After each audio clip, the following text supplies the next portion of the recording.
Friends చూడండి, ఇక్కడ new bank pan dot western dot in ఉంది. దీన్ని క్లిక్ చేయండి.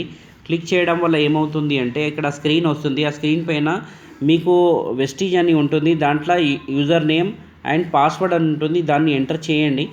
రైట్, ఇక్కడ ఎంటర్ చేయడం వల్ల ఏమవుతుంది అంటే మనకు డైరెక్ట్ విండో ఓపెన్ అవుతుంది.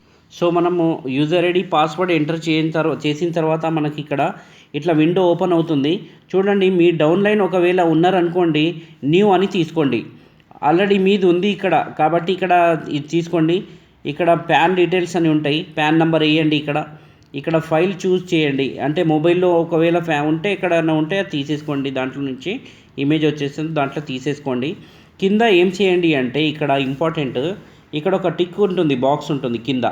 దాన్ని ఖచ్చితంగా టిక్ చేసిన తర్వాత పైకి వెళ్ళి ఇక్కడ సేవ్ ప్యాన్ అని చేయండి. మీ పాన్ కార్డ్ సేవ్ అయిపోతుంది. అట్లనే పక్కగా వచ్చేసి సేవ్ ప్యాన్ అయిన తర్వాత సేవ్ బ్యాంక్ ఉంది కదా, దాంట్లో ఐఎఫ్ఎస్సి కోడ్ ఉంది, బ్యాంక్ అకౌంట్ డీటెయిల్స్ ఉంది. ఇక్కడ చూస్ ఫైల్ అని ఉంటుంది. దాన్ని క్లిక్ చేసిన తర్వాత మీరు స్క్రీన్ దాంట్లో నుంచి వచ్చేస్తుంది. రైట్, వచ్చిన తర్వాత లాస్ట్కు మళ్ళీ ఇది చెక్ ఇన్బాక్స్ ఉంటుంది. Check here to indicate that I have read and agree అని ఉంటుంది. దాన్ని క్లిక్ చేసి మళ్ళీ పైకి వచ్చేసి మీ బ్యాంక్ డీటెయిల్స్ ఏదైతే ఉంటుందో సేవ్ బ్యాంక్ అని క్లిక్ చేస్తే మీ బ్యాంక్ డీటెయిల్స్ అనేటువంటిది సేవ్ అయిపోతుంది. ఇది ప్రాసెస్. Thank you.